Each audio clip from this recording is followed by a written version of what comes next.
video, we're going to conclude our discussion about atomic spectroscopy by first talking about various types of interference that can get in the way of our analysis of our analyte. We're also going to talk about how we can use the method of standard addition to enable us to look at complex samples. And finally, we're going to consider some of the virtues of ICP, and finally compare and contrast the different pros and cons of all of the different types of atomic spectroscopy. So let's start with interference. If someone's playing a game and they say, oh, let's run some interference, that really means just let's get in the way somehow, let's cause a problem. Unfortunately, interference is not good when it comes to atomic spectroscopy. So first we need to understand the types of interference that can happen, and then we can talk about how we can resolve those different types of interference. So in atomic spectroscopy, interference means any effect that changes the signal when the concentration is unchanged. We're going to counteract interference by fixing the counteracting items that cause this interference, or prepare samples that have the same interference so that it's a null effect. There are three main types of interference that we'll talk about today. The first type is spectral interference. What that implies is that we have overlap of signal in the region that we want to study. The second type of interference is chemical interference, where we have chemical reactions that take place that influence the concentration of our analyte of interest. The last type of interference is ionization interference. In ionization interference, we have the ionization of analyte atoms that decreases the concentration of neutral atoms. Let's start with spectral interference. So as I mentioned already, that's unwanted signal overlaps that interfere with us being able to read just our signal from our analyte of interest. Now this spectral interference can come from a variety of sources. It can come from other species in the flame or the furnace, or just other signals that might be present that weren't part of our sample. We can have the flame subtracted by using background correction, but again, that may not be enough to prevent signal overlap. If that's the case, what we can do is we can often look at another wavelength of light representing our element of interest to have quantification be an option where there might not be other overlapping signals. So why is that possible? In the table at the bottom of the slide, you'll notice that I took from it the wavelengths and recommended slit sizes, relative sensitivities, relative intensities for a variety of hollow cathode lamps. You'll notice that for a given element, let's say aluminum for example, there's actually a variety of different types of wavelengths that you can use to detect aluminum in your sample. You'll notice that when we look at that, most of them fall in the range of, high 100s to mid 300 nanometers.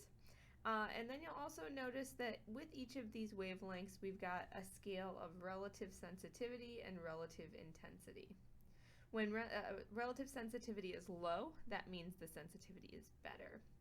So let's say we tried to analyze aluminum at 309.3 nanometers, but we had some overlap from another element. We could simply switch over to another element of interest, let's say, or another wavelength of interest, let's say 396.2 nanometers, if there was no overlapping signal there. There are clearly some trade-offs because there's differences in sensitivity and differences in relative intensities for each of these given wavelengths.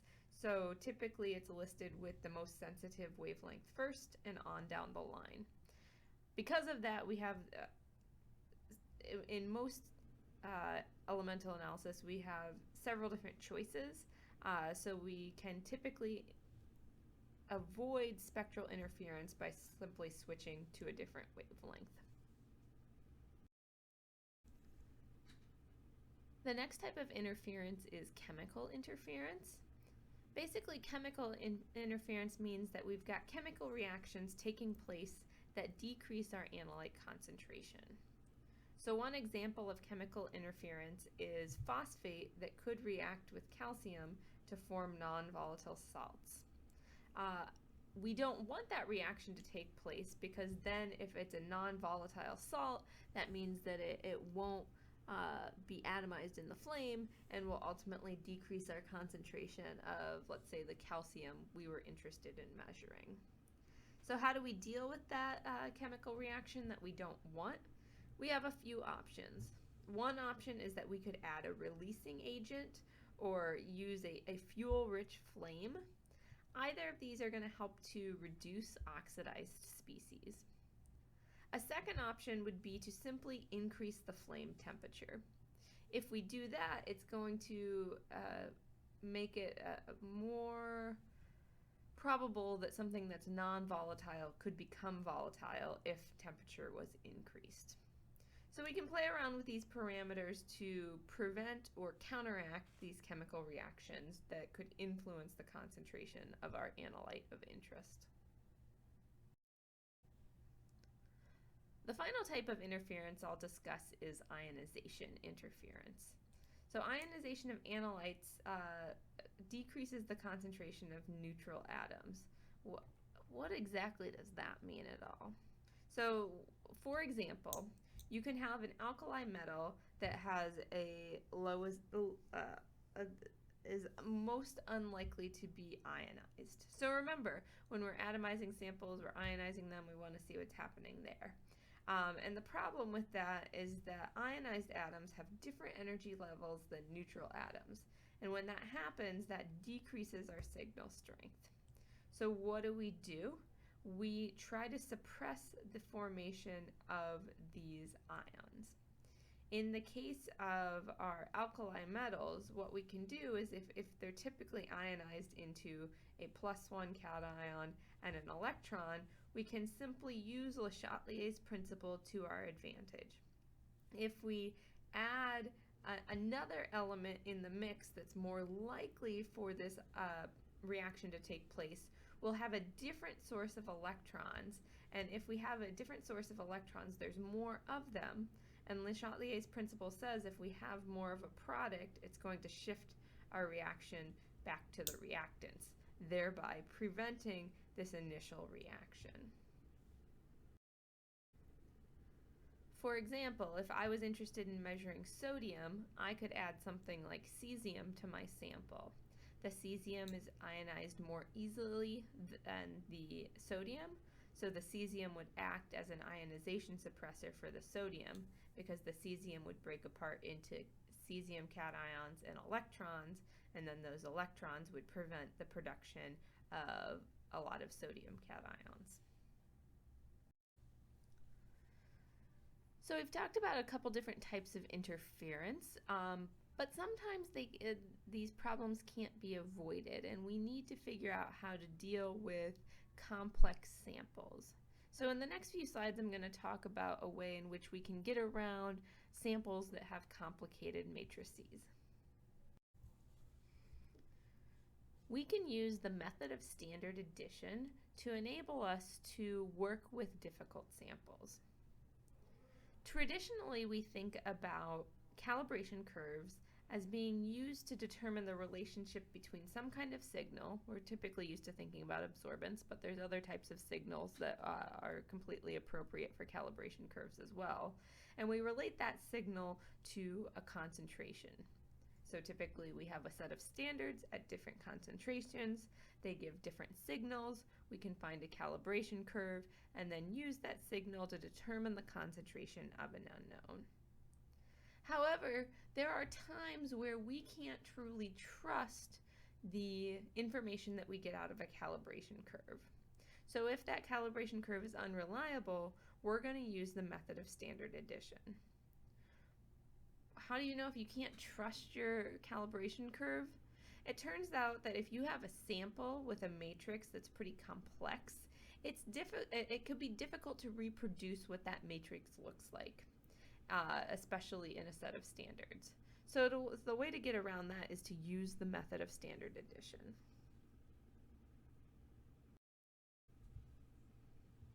So what is the method of standard addition? Traditionally, when we make a set of standards, each, say, volumetric flask, we put different amounts of our stock solution of standards. We fill it up to the line, and we measure a calibration curve where, in theory, at a concentration of 0, your signal should be 0, and then it's a straight line from there.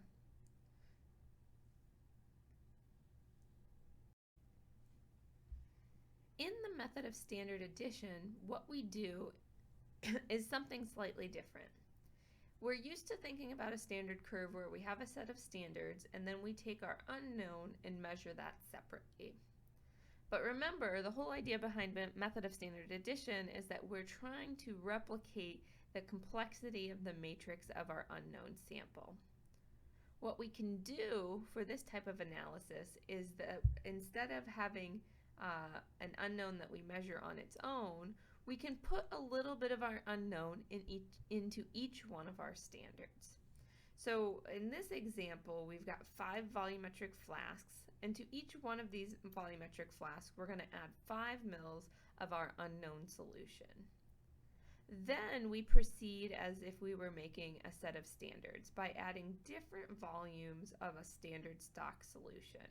So in this case, the first sample has no additional standard in it, and then after that we add 5, 10, 15, and 20 mils of our standard stock solution. Then we fill each one of these up to the line. Instead of the traditional Beer's law where we would see 0 at a concentration of 0, instead now we have something where we have a signal when our concentration of our known is 0, and then it builds up from there. So we've effectively shifted the whole curve up. What's really cool about the method of standard addition is that if we plot what's happening in that curve and we backtrack, we'll notice that when we backtrack, we actually find that when our y is equal to 0, we've got that intercept, that value is equal to the concentration of our unknown in the final diluted solution. You'll notice that that's going to be a negative number. We drop the negative number and we simply say whatever this number is, that's our concentration. Now you can make a set of standards to do this, but you can also look at just one spiked sample and one unknown sample alone and figure out a similar ratio just like you would on this graph. So if you wanted to compare just a sample with unknown versus a sample with unknown and a standard, we can use this equation. We've got in the numerator the concentration of the analyte of our unknown, which again we need to solve for. Then we have a new concentration of our analyte that's our unknown when it's diluted with some additional standard that we do know its concentration for. And then we can get 2 signals out of this. We can get a signal from just the unknown on its own, and we can get a signal for the mixture. I've abbreviated all of these as concentrations of our unknown and concentrations of our standard, initial and final conditions. We'll try some of these problems in class so you can figure out how the math for this works. But the basic idea is that we can look at a sample with and without standard to figure out the concentration or the signal coming from the unknown portion of that sample. So how would you know if you needed to use the method of standard addition? Well, it turns out that that method is used to help figure out what the concentration of an unknown is when there are many different types of interference influencing the signal that you get out of a set of standards. So for example, we've got a graph here that shows us looking at a traditional standard curve of strontium in water versus a standard addition curve where we've got strontium in aquarium water. We can imagine that the aquarium water, it's hard to predict the concentration of all the different elements in that water, so it would be difficult to make a traditional standard curve with just strontium in water because we're failing to account for all of those other ions and elements that might be present within the aquarium water. So you'll notice when we look at this graph, not only is the second blue slope shifted up, you'll also notice that that slope is shallower than the one associated with the standard curve with strontium in simply water. The reason for that is that there's a lower response from other ions when you're looking at the aquarium water compared to just the strontium in water itself. So how do you know if you need to use the method of standard addition? Well, you really don't know until you make a standard curve with just your standard traditionally or with the method of standard addition. If your two slopes are similar, effectively the same, then you don't need the method of standard addition. But if the slopes are different, that's an indication that you do need the method of standard addition because there is a different response in signal because of that background sample that you're looking at. Just like I mentioned on the previous slide, we can look at the method of standard addition to identify our concentration of our unknown. Remember, each of these unknowns had the same, well, each of the standard addition samples had the same amount of unknown in it. And where it crosses at y equals 0, we take the positive value of that and we can say the concentration in that diluted sample is a positive 7.41 ppm. And then ultimately we would still need to back calculate to figure out what the original concentration of strontium was. So method of standard addition, the big picture idea out of that is it helps to compensate for interferences when we have complex natural samples typically that we're looking at.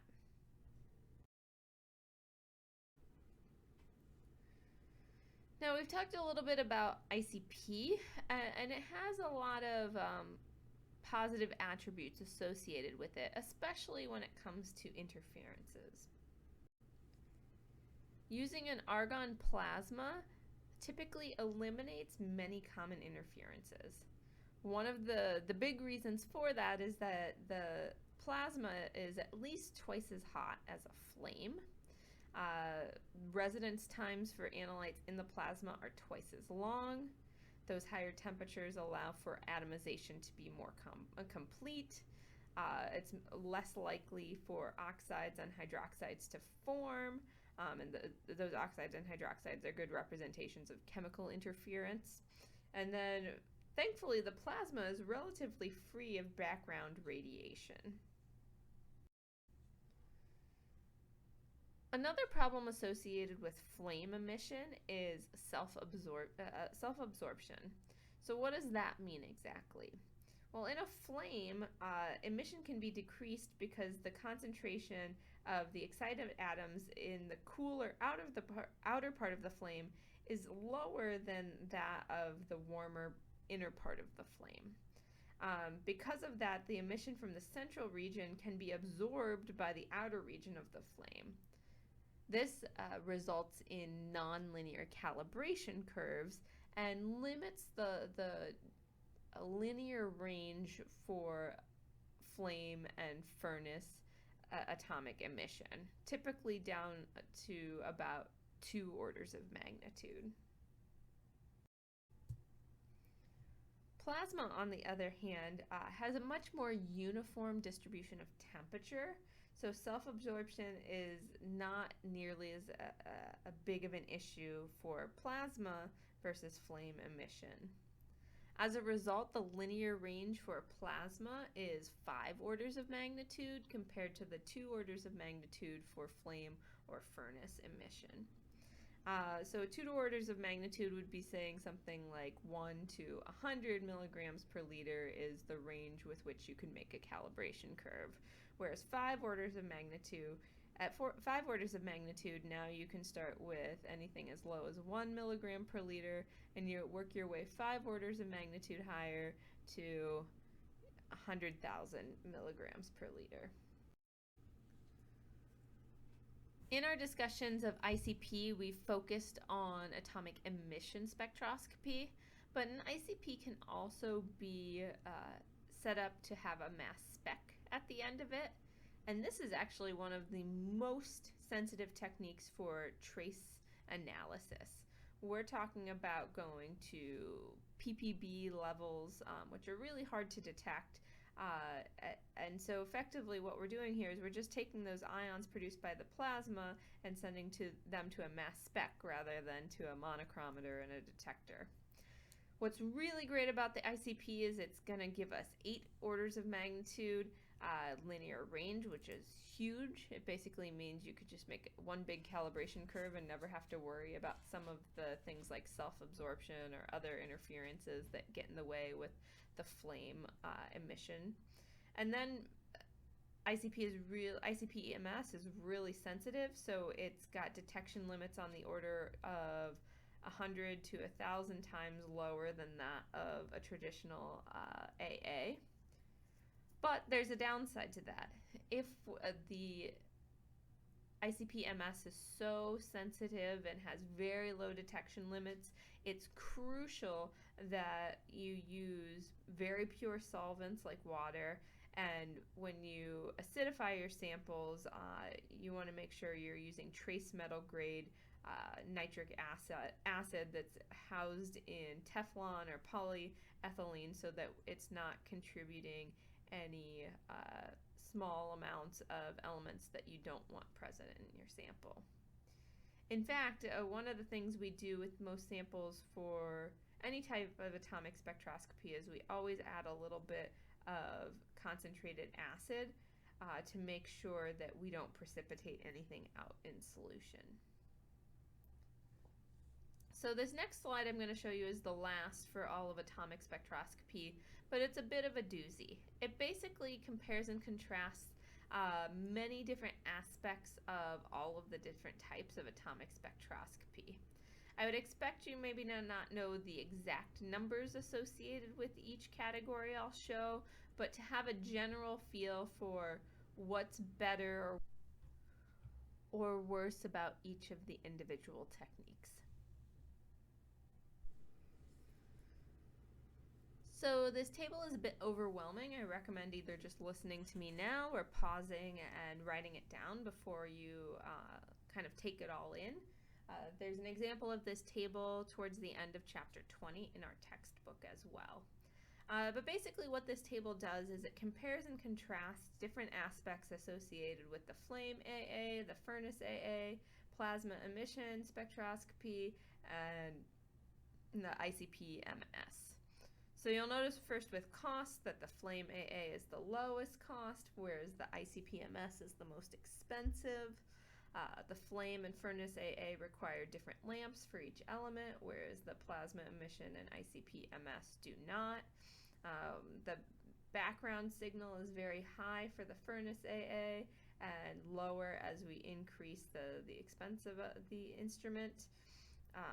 Sensitivity is lowest for the flame AA and highest for ICP-MS. Detection limits tend to decrease, therefore improve as we get to the more sophisticated instrumentation, and similarly linear ranges improve with the ICP-MS. Precision over the course of hours is better for the plasma emission compared to the AA.